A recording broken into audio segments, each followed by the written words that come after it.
O calor daquela tarde de janeiro no agreste paraibano era coisa de derreter juízo e desandar o juízo do mais beócio dos homens. O sol, feito uma brasa gigante fincada no céu, castigava a terra rachada da fazenda Barreiros, com uma fúria que só quem nasceu e se criou debaixo dele conhece. Eusébio Barreto, homem de posses, dono de mais gado e terras do que a vista alcançava, caminhava pela eira, o chapéu de couro puído escorado na testa, suor escorrendo pela nuca e molhando o colarinho da camisa de algodão grosso. Ele não era um coronel velho e decrépito, mas sim um quarentão vigoroso, embora marcado pela solidão e pela dureza do trato com o campo. Sua riqueza, alicerçada no algodão e na pecuária, havia-lhe garantido conforto material, mas o sossego do espírito era artigo em falta na sua vida arrumada. Naquele dia, a rotina o chamava para um afazer que, para um homem de sua estirpe e fortuna, seria trabalho de moleque, mas Eusébio tinha o costume, quase uma mania, de inspecionar tudo com seus próprios olhos.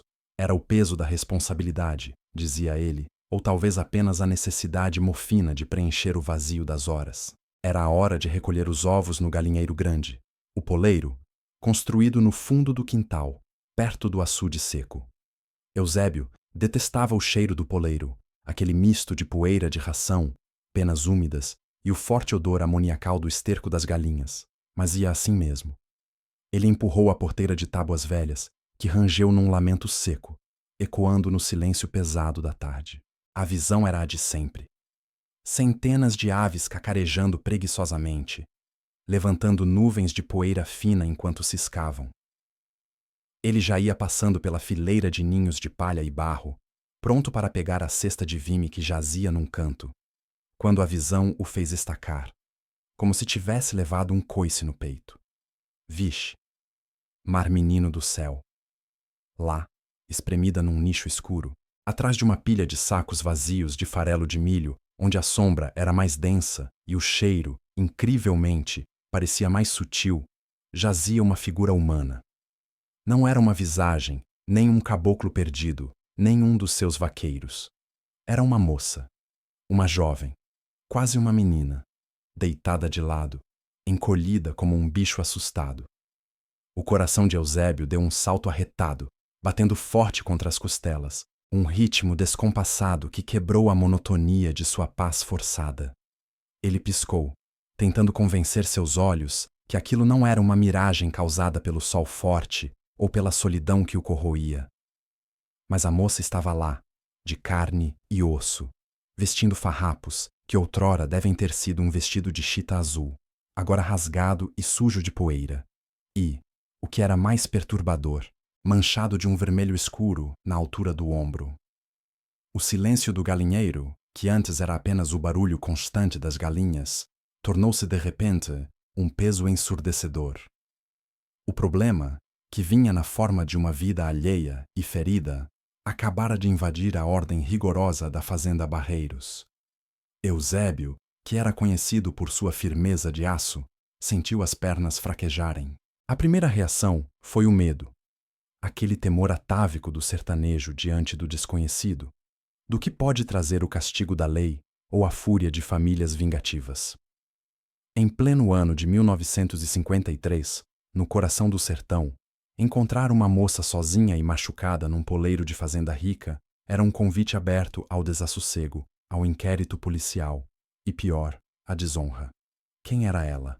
De onde tinha vindo? Seria fugitiva de alguma contenda de terras? Algum romance proibido que acabou em tragédia?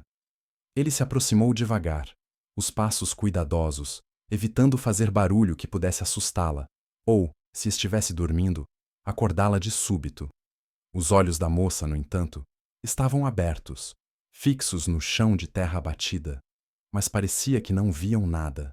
Ela estava pálida, com a pele morena acinzentada, e a respiração era rasa, um sopro fraco que mal movia o tecido perto de seus lábios secos e rachados. Ei, moça! Vixe!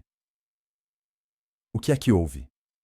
Eusébio perguntou, a voz grave e áspera pelo desuso em tratos delicados, mas ele tentou suavizar o tom, usando uma gentileza que mal se lembrava de possuir. Ela não se moveu, nem esboçou reação. Apenas o tremor sutil das mãos magras, apertando um punhado de palha, denunciava que estava consciente. Eusébio se ajoelhou com dificuldade. A idade e o peso do corpo não perdoavam, e tentou avaliar a ferida. O rasgo no vestido, perto do ombro esquerdo, revelava um corte feio, profundo, que já não sangrava copiosamente, mas estava infeccionando, com as bordas avermelhadas e inchadas. Parecia um ferimento antigo, de talvez 2 ou 3 dias, maltratado pelo tempo e pela falta de cuidado. Meu Deus do céu, cabra mofina, tu estás muito ferida, ele murmurou, mais para si do que para ela. A moça finalmente reagiu, muito lentamente, girando o pescoço com esforço. Os olhos dela, de um castanho claro incomum, feito cor de mel sob a luz fraca, se fixaram nos dele.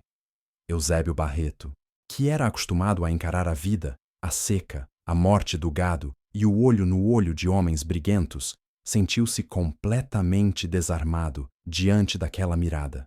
Não era um olhar de medo comum, nem de súplica, mas de uma resignação profunda, quase de quem já tinha aceitado o final da linha.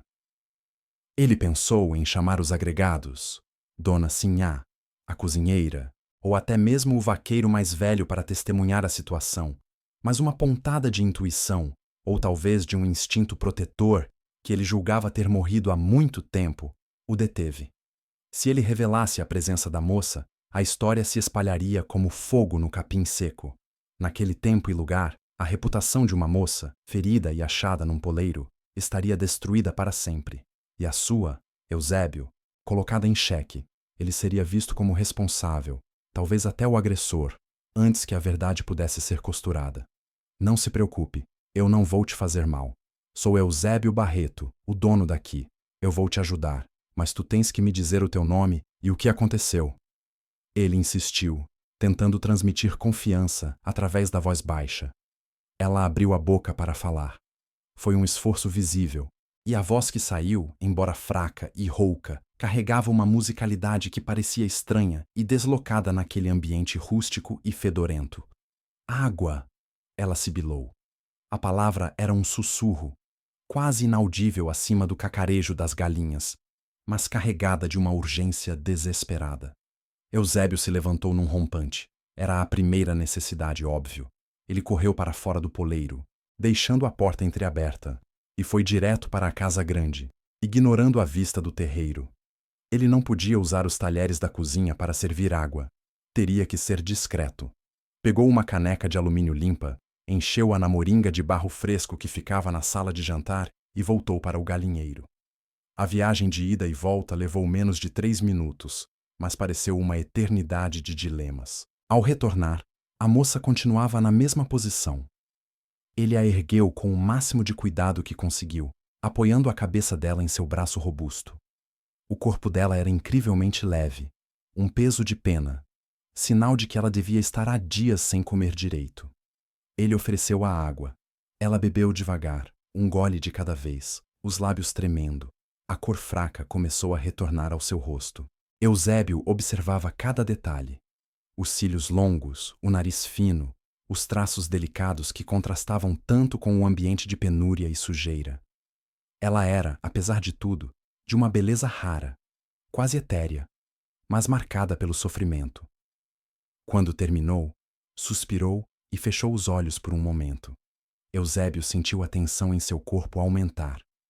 O que ela diria agora definiria tudo. Ele precisava de uma explicação plausível para afastar o perigo. Moça, me escute. Tu não podes ficar aqui. Tu estás muito mal. Eu preciso te levar para a casa, mas tens que me dizer teu nome. Quem te feriu? Tu fugiste de quem? Ela abriu os olhos novamente. A doçura de seu olhar era como um feitiço. Ela tentou se afastar, mas Eusébio a segurou firme, sem machucá-la. Eu sou Aurora, ela disse. A voz ainda fraca, mas agora um pouco mais firme. O nome, Aurora, soava como a promessa de um novo dia, completamente fora de lugar naquela escuridão do poleiro. Ela fez uma pausa, reunindo forças. Seu olhar não estava mais fixo em Eusébio, mas parecia mirar através dele, para uma paisagem distante de dor. Eu não fugi. Eu estou aqui porque eu escolhi o poleiro. É o único lugar onde o medo não pode me alcançar, coronel. É onde o mundo não me vê. Eusébio estremeceu com o tratamento coronel. Ele detestava o título, que lhe era dado mais pela influência financeira do que por qualquer bravura militar. Mas ela o usou com uma formalidade que o desconcerto. Não me chame de coronel. Meu nome é Eusébio. E aqui não é lugar para gente de bem, Aurora. Tu tens que me dizer de onde vieste. Se não, como é que eu vou te ajudar sem me comprometer, vice? Aurora sorriu, um sorriso pequeno e amargo que mal tocou seus olhos. Esse sorriso foi um pattern interrupt na mente de Eusébio. Era um sorriso de quem sabia de mais coisas do que deveria. Um sorriso de quem já tinha perdido tudo, menos a dignidade. Ela tossiu, e o esforço a fez cambalear. Eusébio a amparou, sentindo o calor febril da pele dela através do tecido fino. Era grave. Ela precisava de um curandeiro, ou, no mínimo, dos cuidados de Dona Sinhá. Mas tirá-la dali envolvia riscos imensos. Quem me feriu? Não é importante, Eusébio. Ela continuou, ignorando a urgência dele, falando agora com uma clareza que o surpreendeu. Ela parecia não ter pressa, como se o tempo no poleiro fosse infinito e a morte uma visita aguardada. Ela respirou fundo, e então as palavras que proferiu, as primeiras palavras verdadeiramente significativas, caíram sobre Eusébio Barreto como um raio, quebrando o silêncio de sua vida e inaugurando um novo e aterrador conflito. A verdade, Eusébio, é que você pode me esconder, pode me curar, pode até me mandar embora amanhã, mas o que eu sei sobre o que acontece lá fora, o que eu vi antes de vir parar neste galinheiro, é o que vai te mudar. E se você me ajudar, se me der abrigo sem perguntar mais nada, eu lhe darei a única coisa que um homem rico como você não tem e que a sua vida inteira não conseguiu comprar. Eusébio ficou mudo.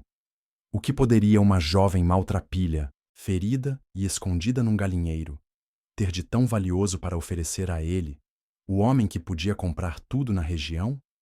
O medo se misturou à curiosidade, e a curiosidade venceu. A vida pacata e ordenada que ele havia cultivado meticulosamente estava prestes a ser derrubada por uma simples promessa.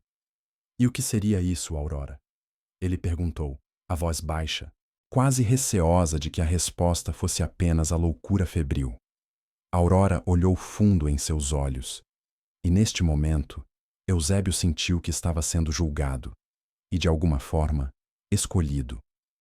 Eu lhe dou a chance de ter um futuro que não seja apenas a repetição do passado. Eu lhe darei um rumo, Eusébio, um sentido e um amor que não se compra com terras, mas que se conquista com a coragem de quem não tem medo de enfrentar o destino dos outros. A audácia daquelas palavras, a promessa de um amor que ele, na sua solidão imposta pela riqueza e pelo medo de ser explorado, jamais permitiu-se buscar, atingiu-o em cheio. Era um desafio, um open loop, gigante na trama da sua vida. Eusébio, o fazendeiro rico e solitário, estava diante de um paradoxo. Para preservar sua paz, ele deveria rejeitar a moça. Mas para encontrar o que sempre lhe faltou, ele precisava abraçar o caos que ela representava. A ferida de Aurora era física, mas a ferida de Eusébio era a da alma vazia. Tu me prometes um rumo, ele repetiu, saboreando a palavra. E eu tenho que te abrigar sem saber quem te persegue? É a única maneira, ela sussurrou, e sua voz começou a falhar de novo. Se você souber quem são, eles virão por você. Se você me proteger, estará protegendo a única chance que lhe resta de não morrer só, no meio deste dinheiro todo. O ultimato era claro, e a progressão do conflito estava escalada. Eusébio tinha que escolher: manter a ordem e a segurança, ou arriscar tudo por uma promessa etérea de amor e propósito, feita por uma desconhecida à beira da morte. A escolha, embora perigosa, parecia inevitável. Eusébio olhou para a Aurora. Ele sentiu o peso da decisão, a seriedade da promessa. Era um contrato selado não por papel e caneta, mas pelo sangue seco no ombro dela e pelo tremor no coração dele. Ele se levantou, decidindo ali, sob o calor e o cheiro de galinheiro, que sua vida de rotina havia acabado. Pois bem, Aurora, Eusébio disse, a voz firme, já assumindo a responsabilidade. Se for para ter um rumo, que seja o teu. Eu vou te tirar daqui, mas tu me deves a verdade no tempo certo. E eu espero que essa promessa de amor seja tão arretada quanto o perigo que tu me trouxeste. Ele a pegou nos braços, levantando-a com facilidade. O toque em seu corpo febril acendeu algo novo e avassalador em Eusébio, uma mistura de pena e atração eletrizante, o prenúncio de um romance que nascia na lama e no medo. Ao carregar Aurora para a casa grande, Eusébio Barreto sabia que naquele instante ele não estava apenas salvando uma vida, estava resgatando a própria. A fazenda Barreiros jamais seria a mesma, e o destino de Eusébio, antes previsível e solitário, acabara de ser reescrito, palavra por palavra, pela boca de uma moça ferida num poleiro. Agora, meu amigo, o dilema estava armado. Como esconder a jovem e sua ferida mortal dos olhos de Dona Sinhá e dos vaqueiros curiosos? E mais importante, quem eram eles que a perseguiam e o que exatamente ela tinha visto que valia a promessa de uma vida nova? A jornada de Eusébio apenas começava. Fique conosco para descobrir os próximos passos desta trama de destino e paixão no coração seco do sertão. A história continua. O peso dela nos meus braços era mais do que carne e osso. Era o peso de um segredo que, se escorresse por entre os dedos, poderia incendiar toda a fazenda Canabrava e, talvez, todos os sertões adjacentes. Firmino, o coronel sem patente que mandava naquelas bandas, sentia o coração na garganta enquanto atirava do poleiro alto, evitando o chão batido, onde a poeira fina guardava cochichos. Ele, que havia erguido aquele império com a sola do pé e a força do braro, agora tremia ao descer os degraus de madeira, segurando aquela moça esquelética como se fosse porcelana rachada. Ele se perguntava, num misto de pânico e fascínio, como uma criatura tão miúda e tão visivelmente lascada havia conseguido subir até o topo daquele galinheiro sem ser notada pelos vaqueiros que circulavam cedo, nem pelos cães de guarda, sempre tão arretados.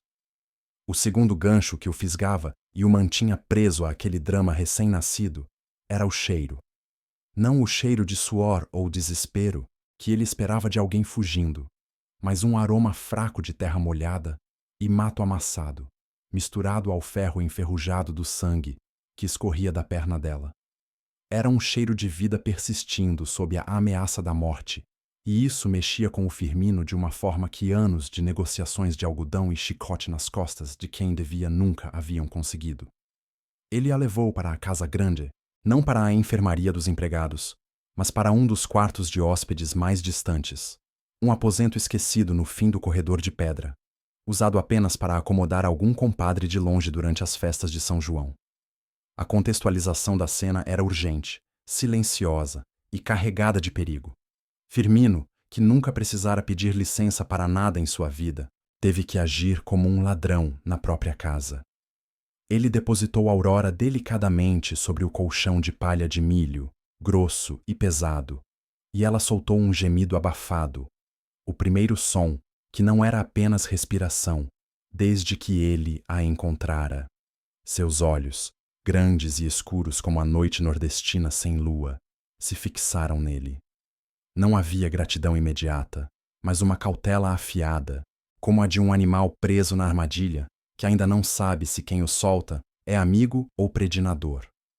O problema, o conflito que agora corroía a placidez da vida do coronel, era duplo. Primeiro, ele precisava cuidar dos ferimentos dela, que eram graves. A panturrilha direita estava rasgada, parecendo um trabalho de facão mal usado, e o braço esquerdo, quebrado, pendia numa posição antinatural que lhe dava arrepios. Ele não era médico, apenas um fazendeiro com algumas noções de primeiros socorros de campo, conhecimento adquirido tratando peões acidentados na lida. Segundo, e muito mais perigoso, ele precisava esconder a presença dela de todos. Naquele 1950 no sertão, uma moça desconhecida, Ferida, sem eira nem beira, escondida na casa do homem mais poderoso da região, era uma bomba-relógio social. A fofoca ali viajava mais rápido que o telégrafo. Os open loops se multiplicavam. Quem era ela? Por que estava fugindo? Quem a machucou com tamanha brutalidade? E o que diabos ela estava fazendo justamente no poleiro?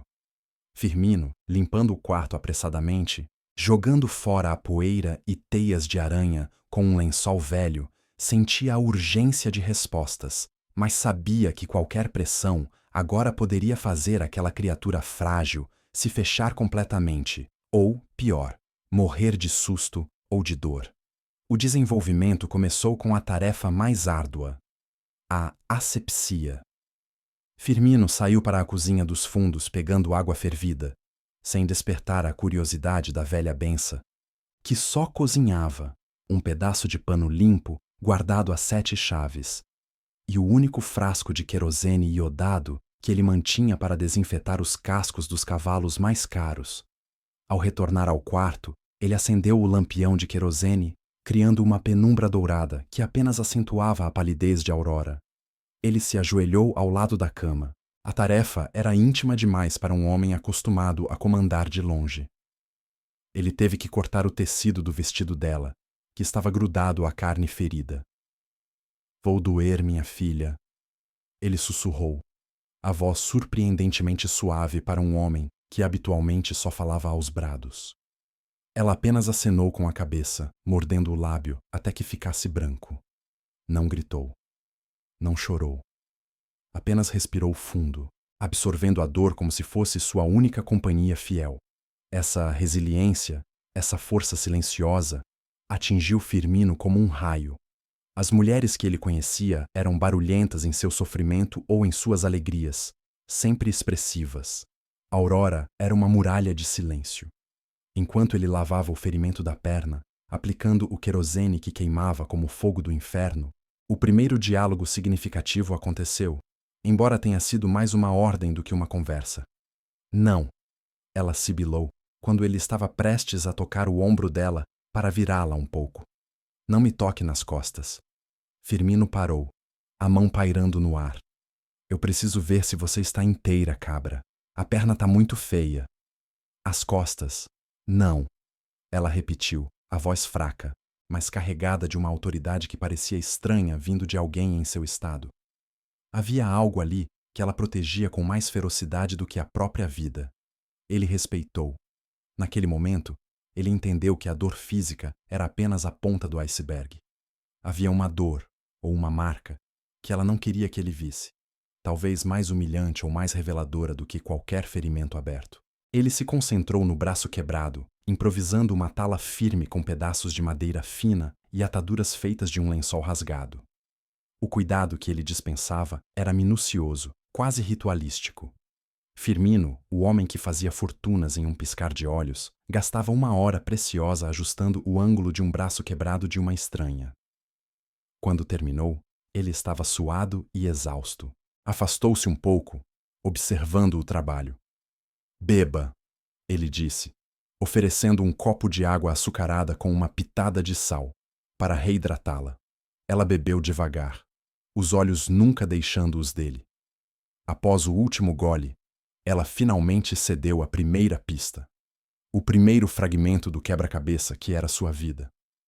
"Obrigada." "Coronel." Ele quase sorriu. "Não sou coronel de verdade, moça. Sou Firmino. E você? Qual o seu nome, criatura?" Ela hesitou. O silêncio esticou-se na penumbra, pesado como o melaço no inverno. "Aurora", ela sussurrou.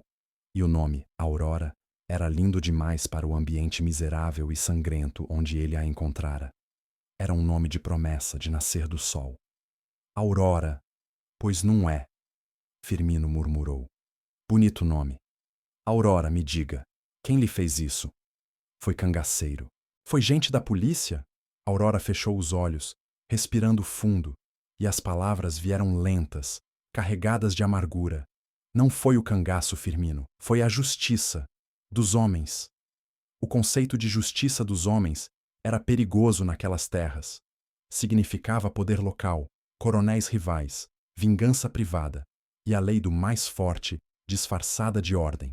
Se Aurora estava fugindo disso, ela estava fugindo de algo que Firmino, mesmo sendo poderoso, talvez não pudesse combater sem mergulhar num banho de sangue. Ele sentiu o reengajamento imediato, o segundo gancho da história. Isso não era um caso de caridade. Era um envolvimento com um conflito que poderia ser maior que o seu latifúndio. De que lugar você veio, Aurora? Eu mando um homem de confiança levá-la de volta, seja lá o que for. Eu dou um jeito de resolver, conversando. Tenho poder aqui. Ela balançou a cabeça, um movimento leve, mas decisivo. Não existe de volta para mim. E se você me mandar de volta, não é só a mim que você condena. É você também, Firmino. Essa ameaça velada, essa implicação de que a sua presença era um contágio, apenas aumentou o mistério e a atração. Firmino, que nunca recuava de um desafio, sentiu um calor no peito.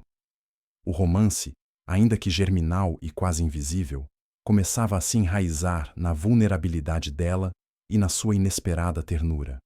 Ele sentou-se numa cadeira próxima, observando-a. Eu sou um homem rico, Aurora. Eu dou conta de proteger o que é meu. Você só protege o que é de pedra, de gado ou de algodão, ela respondeu, os olhos ainda sérios. Você não protege a si mesmo, coronel. Está sozinho nesta casa imensa. Essa observação, vinda de uma estranha ferida, atingiu Firmino com a precisão de um rifle. Ele era de fato sozinho. Sua esposa havia morrido anos antes, sem lhe dar herdeiros, e ele vivia na solidão majestosa da sua fortuna, rodeado de empregados que o temiam, mas que não o amavam. O padrão foi interrompido por um som externo que fez o sangue de Firmino gelar. O som inconfundível de um Ford 29 tossindo e parando na porteira principal. Ninguém visitava Firmino sem aviso, especialmente àquela hora. Ele se levantou de um salto. Misericórdia, tem gente chegando. Preciso saber quem é. Fique quieta. Não faça um ruído sequer, pela sua vida e pela minha reputação. Ele apagou o lampião, deixando o quarto na escuridão absoluta. Antes de sair, ele apanhou uma garrafa de cachaça e colocou-a na mão dela. Se for preciso, finja que está bêbada, desmaiada. Mas se for alguém que te conhece, se for alguém com quem você se parece, não hesite, atire. Ele lhe entregou o pequeno revólver de cabo de madrepérola que ele guardava para emergências, um objeto delicado e letal. Firmino saiu, fechando a porta com cuidado para que o clique não ecoasse. Ele correu para a sala principal, recompondo a postura de coronel imponente. Encontrou Zé da Roça, seu capataz mais leal, visivelmente nervoso. Coronel, é o tenente Alcides e mais 2 cabras dele. Vieram atrás de algo. Dizem que a justiça está caçando um rasto. O estômago de Firmino revirou. Alcides era um agente da lei corrupto, mais capanga de coronéis rivais do que oficial de justiça, e era conhecido por sua brutalidade. Ele era a personificação da justiça dos homens, que Aurora havia mencionado. Firmino recebeu Alcides na sala de visitas, oferecendo a formalidade fria que beirava o desprezo. O tenente, um homem corpulento e suado, nem se deu ao trabalho de tirar o chapéu. Com todo respeito, coronel Firmino, mas a gente está em serviço urgente. Recebemos um informe de que uma criminosa foragida, uma desordeira, pode ter entrado em suas terras. Vimos rastros na mata perto da divisa. Uma mulher, jovem, com ferimentos. O senhor viu alguma coisa? O clima ficou pesado. Firmino tinha uma reputação a zelar. Mentir abertamente para a autoridade era um risco, mas entregar a Aurora era uma sentença de morte. Tenente Alcides, Firmino respondeu, a voz medida e pesada. Se tivesse gente ferida nas minhas terras, eu saberia. Meus vaqueiros me avisariam. Aqui só tem meus empregados e meu gado. E, tenente, se a sua investigação envolver vasculhar a minha casa grande, eu exijo um mandado formal. Sabe que tenho bons advogados na capital. O tenente hesitou, mas a determinação de Firmino era inabalável. Alcides sabia que o poder do coronel era profundo, enraizado não só na terra, mas na política. Tudo bem, coronel, mas a gente vai dar uma volta nos arredores. E se encontrarmos o rastro da vagabunda aqui, o senhor vai ter muito que explicar sobre acobertamento. A tensão durou o que pareceram horas, enquanto Firmino bebia café frio, mantendo Alcides ocupado com conversas sobre a seca e o preço do algodão, enquanto os dois capangas do tenente circulavam pela área de serviço. Finalmente, Alcides se despediu, a ameaça clara pairando no ar. Quando a caminhonete finalmente desapareceu na estrada poeirenta, Firmino sentiu as pernas fraquejarem. Ele voltou ao quarto de Aurora. A porta estava exatamente como ele a deixara. Aurora, ele chamou, acendendo o lampião. Ela estava acordada, o revólver de madrepérola na mão, apontado para a porta. Se ele não tivesse falado, ela teria atirado. Eles se foram, ele disse aliviado. Ela baixou a arma, exausta, e a primeira lágrima escorreu pelo seu rosto pálido. Era uma lágrima de tensão reprimida, não de dor física. Eles estão me caçando, ela confirmou, a voz rouca. Não me entregue, Firmino. Por favor, minha vida depende disso. Mas a sua também. Ele se aproximou da cama e, num gesto impensado para um homem tão reservado, tocou levemente sua testa. Eu não te entreguei, Aurora, e não vou entregar. Nesse momento, ela olhou-o profundamente, e suas palavras, o cerne da revelação que mudaria a vida dele para sempre, começaram a se manifestar em frases curtas e cortantes. Você me salvou do açoite, Firmino, mas o açoite que eu carrego não é pior que o seu. Você viveu uma vida onde o valor de tudo é medido em sacas. Sua casa é cheia de riqueza, mas é um mausoléu. Você não tem alma, apenas patrimônio. Ela tossiu, a frase final saindo como um sussurro profético. Eu estou aqui para te lembrar que há vida fora do cofre. Há gente que vale mais que ouro, e há verdades que destroem a sua solidão. Firmino sentiu o baque daquelas palavras em seu coração ressequido.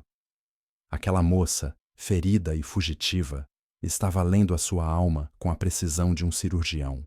Ele, o coronel inatingível, estava sendo desvendado por uma estranha que ele havia resgatado de um poleiro. Ele percebeu que a ferida dela era a sua cura. Ele não sabia quem era Aurora, mas sabia que, a partir daquele instante, ele seria seu protetor, mesmo que isso custasse a totalidade do seu império. A noite avançava, densa e silenciosa, cobrindo o segredo que se alojava na casa grande, um segredo de dor, de perigo iminente, e de um romance que brotava nas cinzas de uma vida solitária. Ele precisava de mais informações, precisava saber por quê ela era tão importante para a justiça dos homens. Mas, por enquanto, ele só podia sentar e vigiar a respiração dela, absorvendo a promessa perigosa que aquelas palavras carregavam. Aguarde o próximo capítulo para saber mais sobre o passado sombrio de Aurora e como Firmino se prepara para a guerra que se anuncia. O cheiro de medicina matuta e alfazema barata pairava no ar denso do quarto de hóspedes, agora transformado em uma espécie de santuário proibido. Jeremias, o coronel das terras secas, passava os dias ruminando a sorte que o tinha pregado naquela encruzilhada de vida. Não era só o ferimento da moça, nem a fragilidade quase etérea do corpo que ele cuidava com mãos tão pesadas. Era a conversa que ecoava nos salões vazios da fazenda, subindo e descendo as escadas de Jacarandá como um fuxico invisível, mas palpável. Eita, mainha, pensava ele, recostado na janela que dava para o quintal, onde as galinhas ciscavam, alheias ao drama que se desenrolava sob o telhado de telhas vermelhas. Ele, Jeremias Cássio, um homem que passara 40 anos construindo um muro de ferro e silêncio ao redor de seu coração e patrimônio, agora estava a um passo de derrubar tudo por causa de olhos cor-de-mel e palavras carregadas de história. A moça, que ele decidira chamar apenas de Maria, por ser um nome tão comum que podia esconder qualquer passado, falava aos pedaços, como se cada revelação fosse um peso tirado das costas, mas que ao mesmo tempo a deixasse mais exposta ao sol do perigo. Ela tinha revelado mais sobre o motivo de sua fuga do que sobre quem a caçava.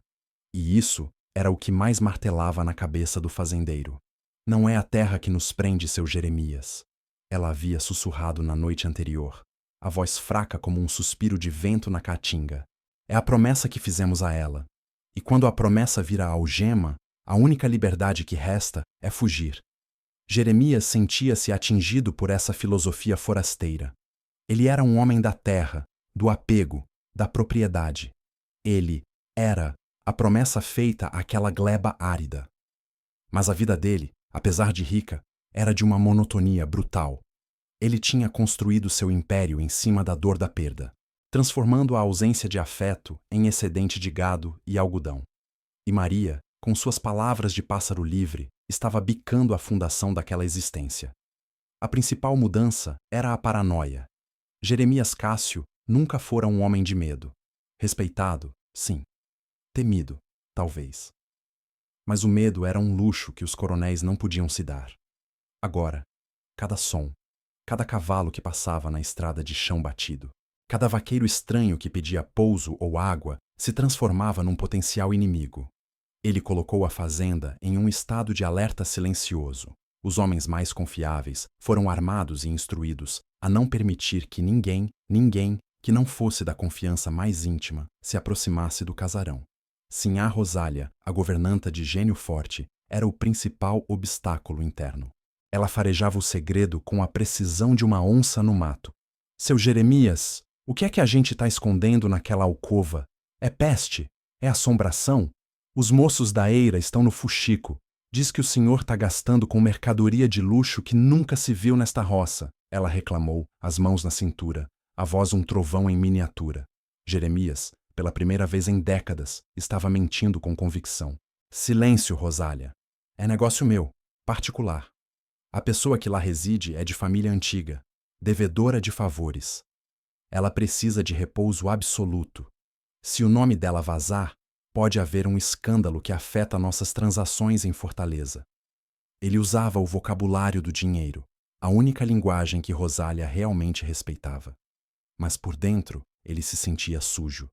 Ele, o baluarte da verdade e da ordem, agora era o guardião de uma mentira e de um coração fugitivo. O processo de recuperação da moça era lento, e essa lentidão permitia a Jeremias uma observação dolorosamente íntima. A luz do sertão, implacável, invadia o quarto nas manhãs, revelando detalhes que confirmavam suas suspeitas. As mãos dela, ele notava sempre. Eram mãos de pianista, de bordadeira fina, de quem nunca precisou arrastar um balha de sisal ou tirar leite de uma cabra. Eram mãos que contavam uma história de privilégio e de conforto urbano, que contrastava brutalmente com a sujeira e o sangue que ele limpou delas. De onde a senhora veio, Maria? Ele perguntou um dia, enquanto aplicava um emplasto de ervas frias no ombro dela. Ela sorriu, um sorriso triste que não chegava aos olhos. De um lugar onde o luxo era um fardo, Jeremias. Onde a honra era uma roupa que se vestia para sufocar. Eu era um bibelô, um enfeite. Nunca um ser humano de verdade. A palavra bibelô o atingiu. Jeremias, em sua ignorância da alta sociedade, entendia o conceito de objeto. Ele mesmo, em sua juventude, sentiu-se um objeto de troca em casamentos arranjados que nunca se concretizaram. Essa conexão sutil, essa ressonância de aprisionamento, começou a tecer a linha invisível que os unia. Ele começou a passar horas no quarto, sob o pretexto de trocar as ataduras, ou garantir que ela tomasse o caldo de galinha. Na verdade, ele estava bebendo da fonte dela, absorvendo a perspectiva de alguém que perdeu a riqueza e agora falava em termos de sobrevivência e valor intrínseco. O senhor tem tanto aqui, Maria disse, os olhos fixos nas barras de ferro da cama, mas vive como se estivesse esperando o dia em que vão levar tudo embora. A gente do sertão aprende a viver assim, respondeu Jeremias, defensivo. O sol é nosso inimigo, a seca é nosso ladrão. Se não guardarmos tudo, ficamos nus. E o coração, Jeremias? O Senhor guarda o coração também? Se ele estiver nu, talvez ele veja o sol de um jeito diferente. Ela rebateu com uma sagacidade que o desarmava. Ela falava com a calma de quem já tinha perdido tudo e não temia mais a morte. Isso era um poder que ele, o homem de posses, não possuía. O conflito interno de Jeremias escalava vertiginosamente. Ele estava se apaixonando. Não pela Maria ferida, mas pela Maria que suas palavras pintavam, inteligente, resiliente e com uma fibra moral que exigia justiça. Ele via nela a chance de redenção para uma vida que ele sempre considerou vitoriosa, mas que agora parecia apenas pesada. Um padrão se estabeleceu. Noite após noite, Maria contava fragmentos de um conto de fadas sombrio. Falava de um pai poderoso, de alianças políticas traiçoeiras e de uma promessa de casamento que a forçava a ser um bode expiatório em um esquema maior de poder regional. Eles não queriam só me casar, Jeremias. Eles queriam que eu me calasse. Eu vi coisas que não devia. E assinei documentos que provavam o que eu sabia. Eu era o elo fraco, mas tinha provas. Eles acham que se eu sumir, as provas somem. Provas. A palavra pairou no ar. Isso não era mais uma briga de família ou um romance proibido. Era um conflito que envolvia poder político e, potencialmente, algo criminoso. Jeremias Cássio, o fazendeiro rico, de repente se viu no meio de uma conspiração. O medo, antes uma leve coceira, transformou-se em um aperto no peito. Se ela tinha provas, e se eles achavam que ela estava morta ou escondida, isso significava que Jeremias estava abrigando não só uma fugitiva, mas um testemunho vivo. Ele se afastou, andando pela sala. Sua mente tentava desesperadamente racionalizar o perigo. Abandonar Maria era a decisão lógica. Entregá-la, talvez, para desviar-se a atenção.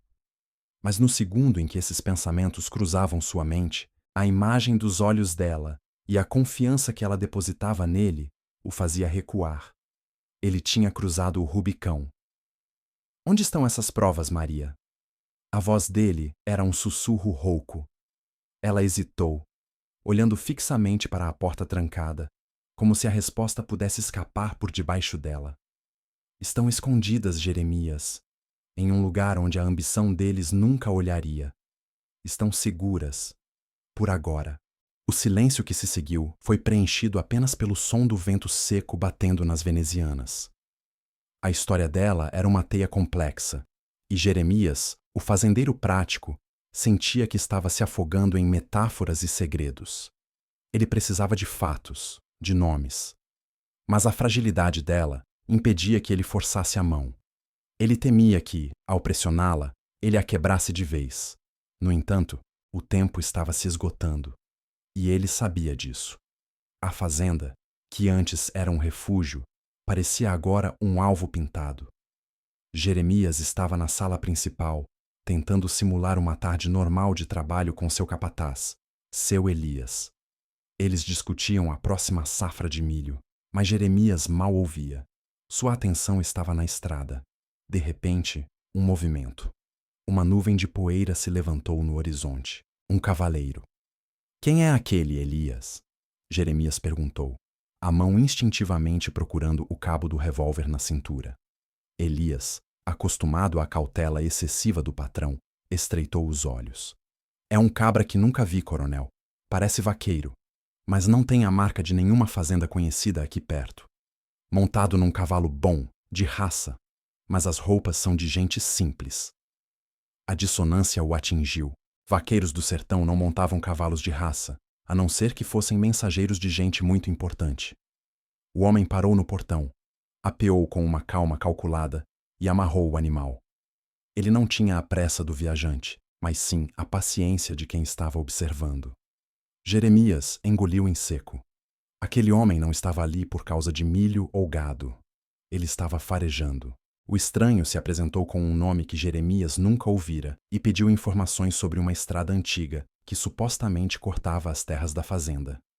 Ele era educado demais, polido demais para o ambiente. Enquanto falava, os olhos dele não paravam. Eles varriam a casa, se detinham na janela do quarto de hóspedes e voltavam para Jeremias, numa troca rápida de olhares que parecia medir o fazendeiro. Jeremias mantinha uma postura firme, a mão no coldre, e respondeu com a aspereza típica de um coronel que não gosta de ser incomodado. Essa estrada não serve para nada, cabra. Está fechada há anos. Pegue o caminho de volta. O homem sorriu, mas não era um sorriso amistoso. Era um reconhecimento. Com licença, coronel. É que nos arredores ouvimos falar de um movimento estranho. Dizem que o senhor, um homem tão reservado, está abrigando alguém que não quer ser achado.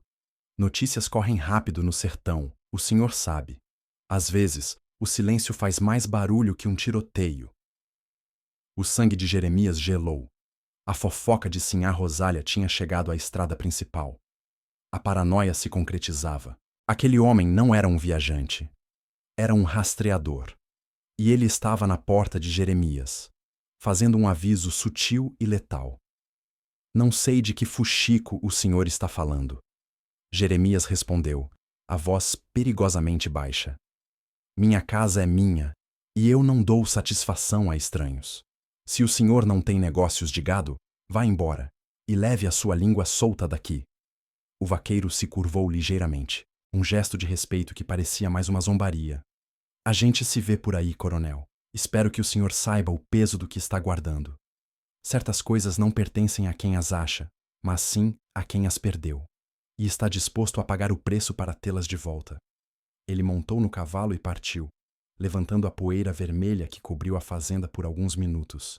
Jeremias ficou parado, sentindo a secura na boca e a batida frenética do seu coração. O homem não disse o nome dela, não ameaçou diretamente, mas a mensagem era clara. Eles sabiam que ele estava envolvido. Aquele encontro não era uma pergunta, era o prelúdio da guerra.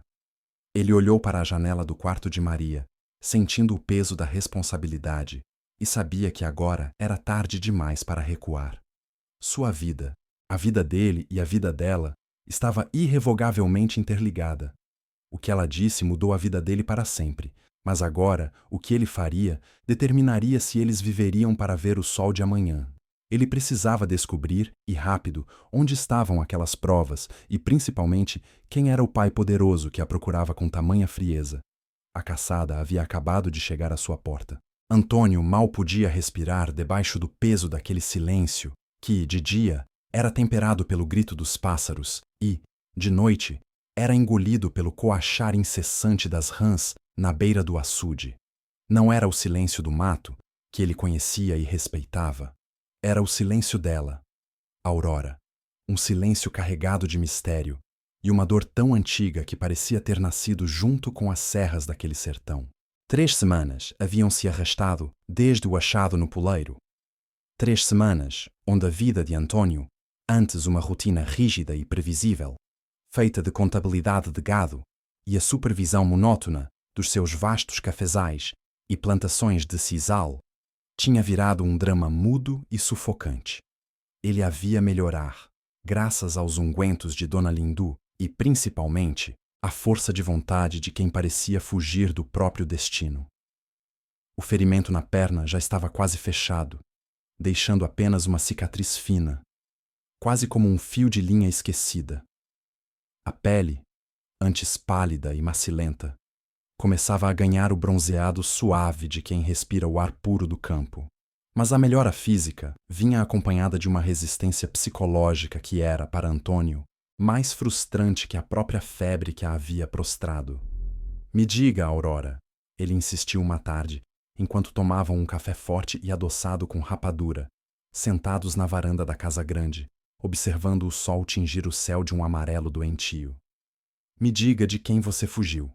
Não é por curiosidade vã, moça. É para eu saber o tamanho do risco que estamos correndo. Um perigo que se esconde na sombra é pior do que um bicho peçonhento que se vê no caminho. Aurora desviou os olhos. Ela tinha o costume de fixar o olhar no horizonte, como se estivesse lendo a resposta nas nuvens que passavam lentamente.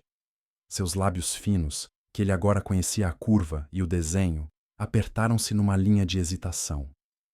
Antônio, ela começou, e a voz dela, que já estava mais robusta e menos rouca, carregava agora uma melancolia profunda. O perigo que me segue não é uma pessoa só. É um sistema. É a lei que não tem justiça. É o poder que não tem limite. É a própria terra que vira inimiga quando se é pobre e se tem algo que o rico quer. Fugir de uma pessoa é fácil. Fugir da sombra de um coronel é tentar fugir do tempo. Antônio sentiu um arrepio. A menção de coronel o fez engolir em seco. Ele mesmo era um homem de posses, respeitado, mas sabia que, mesmo com toda a sua terra, ele era apenas um fazendeiro de médio porte, perto dos grandes barões do sertão, cujas propriedades se estendiam por léguas e cujas palavras eram lei. Esses homens tinham a polícia na folha de pagamento e o juiz no bolso. Então, me diga o nome desse coronel. Onde é a fazenda dele? Posso mandar gente averiguar, mandar aviso para que ele saiba que você está sob minha proteção. Antônio de Souza Pereira é um nome que tem peso, Aurora. Ele tentava inflar o peito, mas sentia que suas palavras eram um vento fraco contra a muralha que ela erguia. Ela sorriu, um sorriso triste que não chegava aos olhos. Seu nome tem peso aqui, Antônio. Mas lá, ele é apenas um cisco. O homem de quem falo. Ele não aceita avisos. Ele não aceita perdas. O que ele perdeu, ele acha que é dele por direito de nascença, e ele move montanhas e rios para reaver. E o que eu levei? O que eu guardei? Ela fez uma pausa, olhando-o intensamente, e a intensidade de seu olhar o fez sentir-se nu, exposto. É algo que, se for revelado, pode quebrar o poder dele no município inteiro. É mais perigoso do que ouro ou joias. A cabeça de Antônio girava. Ele tentava juntar os fragmentos. Fuga, coronel, algo guardado que era a chave da ruína de um homem poderoso. Ele pensou no que era tão valioso a ponto de justificar uma caçada implacável pelo sertão. Não era dinheiro, ela já havia dito. Seria um documento? Um testamento? Um papel? Então, uma prova de alguma coisa? Ele questionou, aproximando-se na cadeira de balanço. O rangido da madeira, um ruído alto e invasivo no crepúsculo. Aurora hesitou mais uma vez. Seus olhos ficaram úmidos, mas ela não chorou. Ela raramente chorava, mostrando uma resiliência que contrastava com sua juventude. É mais do que um papel, Antônio. É a verdade nua e crua. E a verdade, nessa terra, é a moeda mais cara e a mais perigosa. Antônio passou a mão pela barba espessa. Ele estava acostumado a lidar com números, com o ciclo da chuva e da seca, com a teimosia do gado, não com enigmas existenciais. Ele tinha, no entanto, uma convicção crescendo em seu peito. Não importava o tamanho do coronel, nem a profundidade do segredo, ele não a entregaria. Ele sentia uma lealdade que não era apenas amor nascente, mas uma necessidade primal de proteger aquela alma ferida que o havia feito sentir-se, pela primeira vez em décadas, vivo. Pois bem, ele disse, com a voz grave e resoluta, se você não pode me dizer, eu vou me preparar para o pior. Mas saiba de uma coisa, esta casa é sua muralha, e quem ousar passar por cima dela vai ter que lidar comigo. Eu tenho homens leais, e tenho minhas armas. Aurora, pela primeira vez, permitiu que uma lágrima solitária escorresse, mas a enxugou rapidamente com a costa da mão. Eu sei, Antônio, e por isso mesmo eu sinto tanto medo. Não por mim, eu já estou perdida de todo jeito, mas por você, por ter arrastado a sua paz para dentro dessa minha tempestade. A noite caiu de vez, e com ela, o aumento da ansiedade. Antônio tentou voltar à sua rotina, mas achava os números vazios e as terras silenciosas demais. Ele começou a se questionar se sua vida anterior de riqueza e isolamento não era, na verdade, uma prisão confortável que ele havia construído para si mesmo. Aurora havia trazido o caos, mas um caos vibrante. O pattern interrupt veio na manhã seguinte, e não foi sutil. Era um som que Antônio conhecia bem, mas que nunca havia ouvido com tamanha carga de ameaça. O trote apressado de cavalos na estrada principal que levava à fazenda. 4 cavalos, pelo peso e pelo ritmo. Não eram tropeiros, nem vizinhos. Eram homens de recado. Antônio estava no curral, observando a ordenha, quando o capataz, um cabra miúdo e nervoso chamado Zé Pingo, correu até ele ofegante, o chapéu de couro quase caindo. Seu Antônio, pelo amor de Deus! Tem gente vindo, gente que não é daqui, vestidos de preto, poeira vermelha neles da beira do caminho. Parecem jagunços. Antônio sentiu o sangue gelar. Jagunços. Capangas de coronel. A coisa estava na porta. Ele olhou para a casa grande, onde Aurora deveria estar lendo na sala de estar, ou ajudando Dona Lindu. Eles pararam para falar com alguém? Pararam lá na venda do seu mané, na encruzilhada. Zé Moleza ouviu. Eles perguntaram se tinha passado por aqui alguma moça ferida, sozinha. Disseram que era serva fujona de um tal de Coronel Eurípides. Zé Moleza negou, mas eles não gostaram da resposta. Disseram que voltariam e que a verdade tinha que aparecer. Coronel Eurípides. O nome ressoou com peso. Eurípides Vilar era lenda no sertão, um homem que controlava a política e o comércio a mais de 200 quilômetros dali. Era conhecido por sua crueldade metódica. Antônio agiu rápido, a mente se tornando fria e eficiente, como a de um estrategista militar. Zé Pingo, chame os 5 melhores atiradores. Digam que é dia de caça grande. Armem-se com o que temos de melhor. E, acima de tudo, ninguém viu nada. Ninguém sabe de moça nenhuma. Se perguntarem, digam que a casa grande está fechada, que eu estou viajando. Ele correu para a casa, encontrou Aurora na sala.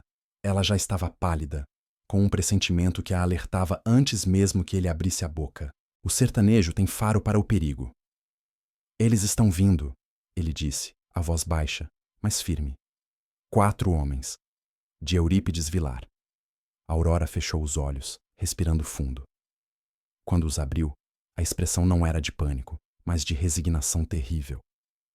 Eles me acharam. Eu sabia que era questão de tempo. Ninguém consegue escapar do alcance dele por muito tempo. Nós vamos te esconder. Onde? O quarto de hóspedes é muito óbvio. O porão? Não, é muito úmido. Ela estendeu a mão e tocou seu braço, e o toque dela, mesmo hesitante, era um âncora para sua fúria protetora. Antônio, o esconderijo não é o problema agora. Eles não estão apenas procurando uma fugitiva. Eles estão procurando o que eu levei, e eles já devem ter uma pista muito forte. Eu preciso lhe contar a verdade, toda ela, agora, antes que seja tarde demais. Se eu cair, você precisa saber onde o segredo está. O coração de Antônio bateu forte contra as costelas. O clímax da revelação estava chegando. A verdade que mudaria sua vida para sempre. Diga, ele sibilou, puxando-a para um canto sombreado da sala, longe das janelas que davam para o pátio. Eu não sou serva. Eu era a noiva prometida dele. Ela confessou, e a frase ecoou na mente de Antônio como um trovão inesperado. Antônio cambaleou ligeiramente, apoiando-se na parede. A noiva. Não uma empregada, não uma agregada, mas a noiva de um dos homens mais temidos do Nordeste. Isso elevava a aposta de uma fuga de serva para um roubo de propriedade e uma afronta pessoal gravíssima. Pelo amor de Deus, Aurora, por que você não disse antes? Isso não é uma simples fuga, isso é uma guerra declarada. Eu não pude. Eu tinha medo que você me entregasse. Ele me pegou ainda menina, um acordo de dívida com meu pai, que morreu logo depois. Eu cresci sabendo que seria a esposa troféu dele. Mas eu descobri que ele estava me usando para algo muito maior. Ele precisava de mim para legitimar a posse de terras que ele havia roubado de uma família vizinha há muitos anos. Eu era a última herdeira viva daquela família, e casando-se comigo, ele lavaria o nome da fazenda e dos títulos. Antônio assimilava de informação dolorosa, riqueza e poder construídos sobre mentiras, e ela, a chave. E o que você levou então? Os papéis de casamento. O que é esse segredo que o derruba? Aurora apertou os olhos, a voz se tornando um sussurro rouco e desesperado, mas de uma clareza cristalina. Não é um papel, é um diário. O diário da mãe dele, Dona Inês. Uma mulher que ele trancou por anos antes dela morrer, porque ela sabia de todos os podres. Ela anotou tudo: a fraude nas terras, o assassinato do meu avô e a maior mancha no nome dele. O segredo da sua verdadeira paternidade. O coronel Eurípides não é filho do antigo coronel Vilar. Ele é um bastardo, um filho de uma união proibida, adotado em segredo, E o verdadeiro herdeiro, o filho legítimo, sumiu. Se a ilegitimidade for provada, a herança dele é nula. Tudo o que ele construiu cai. O ar pareceu rarefeito. Não era um escândalo local. Era a destruição total da base de poder do coronel. O motivo pelo qual ele precisava desesperadamente do casamento com Aurora, a última herdeira com sangue puro das terras vizinhas, para dar um jeito na situação. E onde está esse diário? Antônio perguntou, sentindo o suor frio escorrer pelas têmporas. A vida dele, de repente, não valia mais nada se ele fosse pego com aquela bomba em mãos. Ele havia se tornado, em poucas semanas, o guardião do segredo mais perigoso do sertão. Aurora deu um pequeno passo para trás e sorriu, mas dessa vez havia um toque de triunfo em sua expressão, misturado com a dor. Você já o guardou para mim, Antônio. No dia em que você me encontrou, eu estava com ele. Eu o embrulhei em um pano de algodão grosso para proteger da chuva, e quando eu desmaiei no poleiro, na pressa e na agonia, eu o atirei para longe, debaixo da palha mais grossa. Eu temi que, se me pegassem, eles o encontrassem em minhas mãos. Ele estava lá, junto aos ovos. Eu o recuperei na primeira noite, e o escondi onde ninguém nunca procuraria. Antônio ficou em silêncio por longos segundos, processando. O diário, o instrumento da ruína de Eurípides Vilar, estava na casa dele, na Fazenda Esperança. Ele havia se tornado, inadvertidamente, o cúmplice de um crime de alta traição social. Onde? Ele exigiu, olhando ao redor da sala, procurando por um esconderijo. Na estante de livros, junto aos seus velhos volumes de contabilidade. Eu o desfiz e troquei o miolo de um dos livros mais grossos por ele. O livro de Contas e Balanços de 1935. Ninguém olha para a contabilidade antiga, muito menos coronéis à caça. A sagacidade dela era assustadora. Ela havia usado a previsibilidade de sua vida pacata contra o poder do opressor. Mas o pior ainda estava por vir. O reengajamento veio no som de cascos, diminuindo a velocidade no portão da fazenda. Eles haviam chegado. Eles não podem ter certeza que você está aqui, Antônio sussurrou, a mão já procurando a arma na cintura. Aurora balançou a cabeça, com a coragem fria da derrota aceita. Antônio, eles não estão vindo apenas para procurar. Eles estão vindo para ter certeza. Eu sei disso. Eles sabem. Sabe como? Porque a informação que eu lhe dei sobre o porquê do coronel me caçar, ela disse, apontando para a estante, não era a única coisa que eu tinha. Eu também sabia de quem eram os capangas e o que eles fariam. Eu escrevi uma carta, enviada pelo único homem de confiança que me restava na cidade. Uma carta para Eurípides Vilar. Uma carta de despedida e desafio.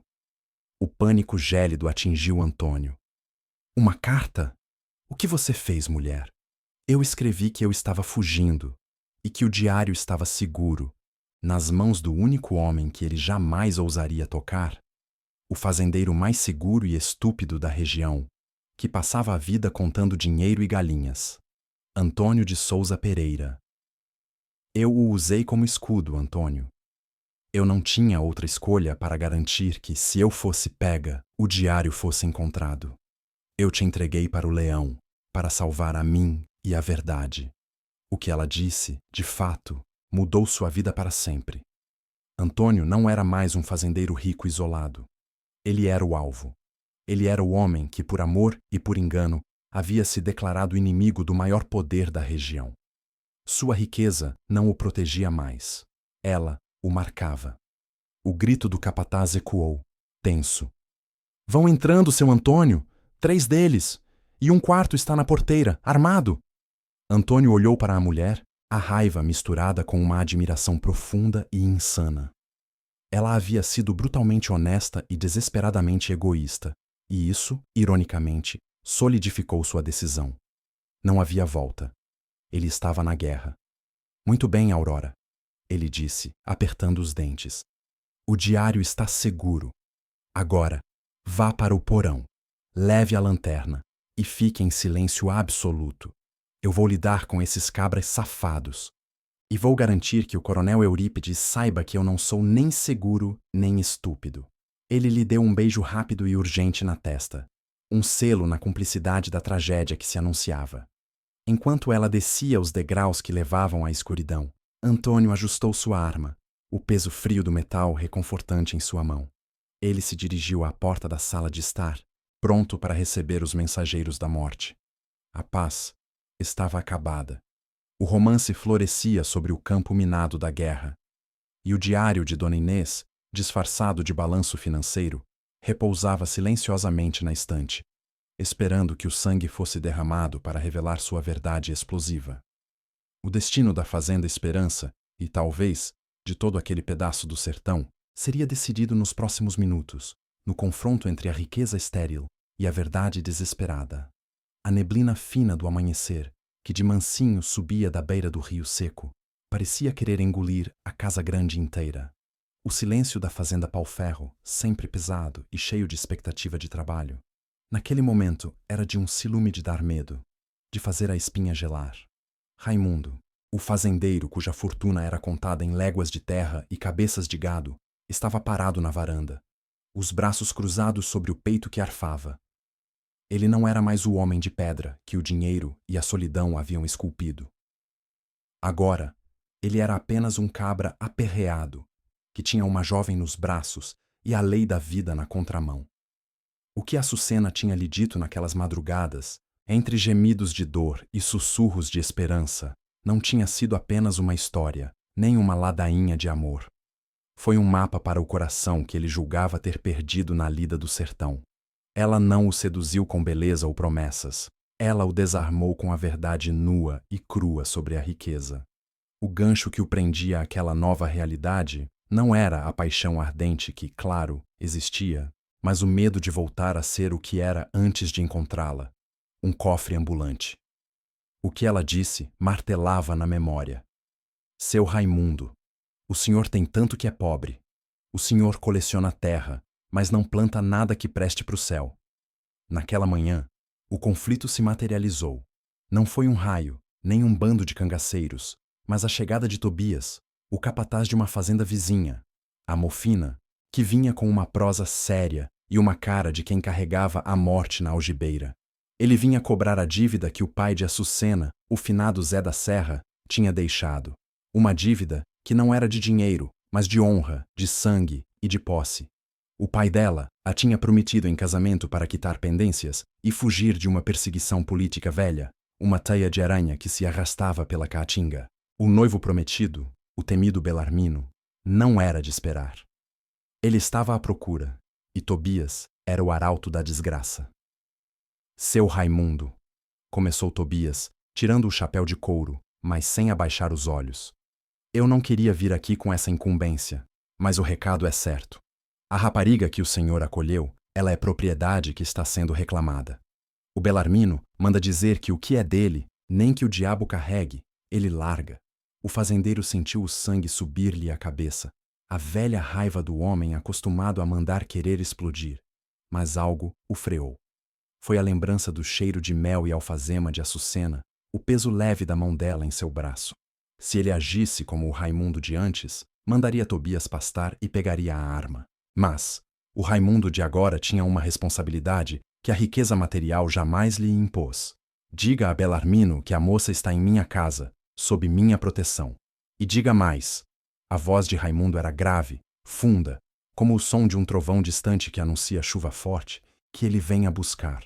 Mas que ele traga consigo um atestado de batismo e a escritura de posse, porque Açucena não é bicho para ser negociado no curral. E se ele vier com intenção torpe, ele vai encontrar o diabo vestido de matuto. Visse, Tobias engoliu em seco. Enfrentar Raimundo era como encarar uma serra. Ele virou as costas e sumiu na poeira. O problema estava exposto. Não mais uma briga interna, mas um conflito aberto com o sertão. Raimundo entrou na casa, ignorando o burburinho dos empregados que espiavam a cena. Açucena estava na cama, os olhos grandes, cor de mel, fixos nele. Ela sabia o que a visita significava. O medo era palpável, mas sua dignidade, forjada na dor e na fuga, era maior. Eles vieram me buscar, não vieram? A voz dela era apenas um fio. Vieram, mas não levaram nada. Você não é deles, Açucena. Você é livre. Ela suspirou. E aquele suspiro carregava o peso de toda a sua vida de sofrimento. Eu não tenho nada, seu Raimundo. Ninguém. Minha liberdade não vale um vintém no mundo lá fora. Se o Senhor me largar, eu morro. E ali estava a essência do open loop, a corda que Raimundo precisava cortar. Ele não podia apenas amá-la, precisava reescrever a lei do sertão para ela. O desenvolvimento da noite foi lento e cheio de revelações. Raimundo se sentou ao lado dela e começou a falar sobre a fazenda, sobre como ele tinha acumulado tudo. Terra, gado, dinheiro empilhado. Ele era rico, mas vivia como um monge por obrigação, com medo de que a próxima seca levasse tudo. O dinheiro dele era uma parede, não um lar. Você me perguntou, Açucena, por que um homem como eu, com tudo isso aqui, ele gesticulou para a vastidão além da janela, se apega tanto a uma jovem ferida no poleiro? Ela o olhou com carinho. Eu não perguntei com malícia, seu Raimundo. Foi com espanto. O senhor podia ter me mandado embora, me entregue para o doutor da cidade. Mas me escondeu, me cuidou. Por quê? E então, o grande reengajamento, o ponto de virada definitivo que selava a conclusão da jornada. Raimundo pegou a mão dela, áspera e macia ao mesmo tempo.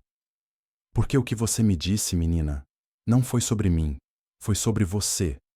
Quando eu perguntei por que você, tão jovem e tão de bem, estava fugindo, você me contou que não estava fugindo da dívida do seu pai ou do Belarmino. Você estava fugindo de uma coisa pior. Ele fez uma pausa, lembrando-se daquelas palavras que lhe queimaram a alma. Você disse, eu estou fugindo da vida pouca, e completou. Seu Raimundo, viver pouco não é ter pouco dinheiro, é ter o coração pequeno. Eu fugi porque eles queriam me obrigar a ter um coração pequeno também, aceitando miséria de alma como destino. Aquelas palavras, vida pouca, eram o oposto exato da vida grande e vazia que ele levava. Ele tinha a vida materialmente grande, mas a alma dele era de um pobre de dar dó. Açucena, sem ter onde cair morta, tinha uma alma vasta como o céu do sertão. O clímax chegou com a decisão de Raimundo, tomada sob a luz bruxuleante da lamparina. Não era hora de esconder Açucena, era hora de expô-la como a sua maior e mais preciosa verdade. Açucena, ele disse erguendo-se. Seu Raimundo morreu. Morreu ali, no dia em que te encontrei no poleiro, buscando salvação entre as galinhas. O homem que sobrou não é rico. É um homem que precisa aprender a viver, e só você pode me ensinar. Ele convocou o padre da vila, o padre Cícero, não o santo, mas um homem de Deus severo e influente, e o tabelião, mandando buscar os dois com urgência, sob pena de pagar-lhes o dobro do que pedissem. O burburinho se transformou em espanto. Que loucura era aquela! Ao meio-dia, o pátio da fazenda Pau-Ferro estava cheio.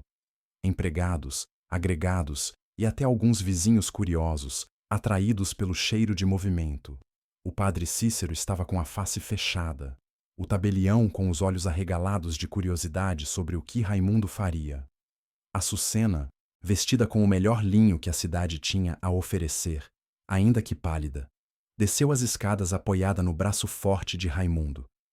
A ferida cicatrizava, mas a marca da fuga ainda estava em seu rosto. Raimundo não fez um discurso longo, mas as palavras dele cortaram o ar como um facão afiado. Eu chamei todos vocês aqui para testemunhar algo que vai mudar a vida desta fazenda, e, por conseguinte, a minha vida. Ele começou, a voz firme. Esta jovem Açucena me ensinou que o dinheiro só serve para estragar o homem se ele não tiver o que proteger. Eu era um acumulador mofino, pensando que a segurança estava no cofre. Ela me mostrou que a verdadeira segurança está em quem se escolhe amar e em proteger essa escolha, nem que seja contra o mundo. Ele olhou para o padre Cícero. Padre, eu desejo me casar com Açucena agora, não por conveniência, mas por necessidade de alma. E eu peço a sua bênção e a sua proteção para ela. O padre, que conhecia Raimundo há décadas, viu a sinceridade nos olhos daquele homem. Ele hesitou por um segundo, ajeitou a estola e começou a cerimônia ali mesmo, no meio do pátio. sob o sol quente do meio-dia, que subitamente não parecia mais tão inclemente. O casamento foi rápido, simples, mas definitivo. O tabelião, logo após a bênção, redigiu um documento, ali na hora, testemunhado por todos. Raimundo não apenas tornava Açucena sua esposa, dando-lhe o nome e a proteção que isso acarretava, mas ele também a nomeava sua herdeira principal, garantindo que, mesmo que algo lhe acontecesse, ela jamais voltaria à vida pouca que Belarmino lhe oferecia. Este era o payoff final. A riqueza dele, que antes era uma maldição de solidão, se tornou a arma para a salvação dela. A maior revelação, porém, veio quando ele olhou para ela, agora sua esposa, perante todos. Açucena, ele sussurrou, só para que ela ouvisse. O que você disse que mudou minha vida para sempre não foi só sobre vida pouca. Foi quando você me viu curando sua ferida no poleiro e você me disse: Seu Raimundo, o Senhor tem as mãos duras de quem trabalha, mas o toque macio de quem cuida. O Senhor é feito de pedra e água. O dia que a pedra quebrar, a água lava a terra e traz vida. Deixe a água sair. Açucena sorriu. Aquele sorriso era a única riqueza que ele realmente precisava. Ela tinha visto além da casca de fazendeiro rico e avarento. Ela tinha visto o homem que ele poderia ser. Belarmino, claro, veio. Veio com 3 cabras armados, arrogante, exigindo a entrega da mercadoria. Mas ele não encontrou um velho matuto assustado. Ele encontrou um pátio cheio de gente, um padre, um tabelião e um fazendeiro que havia usado seu poder e sua influência não para oprimir, mas para proteger. Raimundo não precisou de arma. Apenas olhou para Belarmino, apontou para Açucena, agora vestida de noiva e irradiando uma força silenciosa, e disse: Você perdeu. Ela não é dívida, nem mercadoria.